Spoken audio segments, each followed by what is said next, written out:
سوریه. اونجا یه نهار مفصل بهمون دادن. بعد یه شب من دعوتشون کردم، خودم تازه اومدم سوریه، چه تو این مضیف اینا ساکن بودم. یه رو دعوتشون کردیم نهار، ایشون رو دعوت کردیم نهار رو. تا اومدن من خود دیدن غذا توش گوشته، دیدم نون و ماست شروع کردن به خوردن.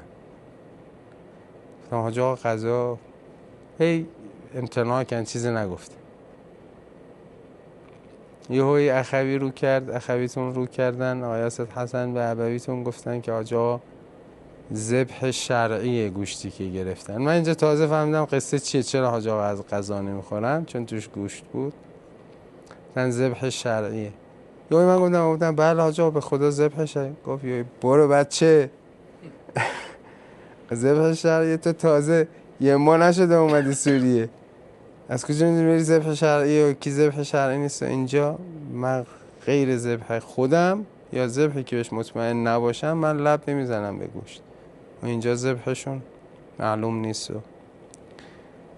و گفتم که آقا این گوشتا رو من از حوزه گرفتم، آقای اسد محسن شطور کشته بود، یه مقدار گوشت به ما داد، ما هم شما رو دعوت بکنم. اسد محسن، خدا آقای اسد محسن حسینی هستش الان، بنده خدا ساکن عراق فکر کنم. یه خنده ای کردن، گفتن ها حالا آدم میتونه غذا بخوره. برو به سید محسن هم بگو برای من گوشت نفرستادی، یا یادت باشه سالیان سال من گوشتتون اینجا من تأمین میکردم.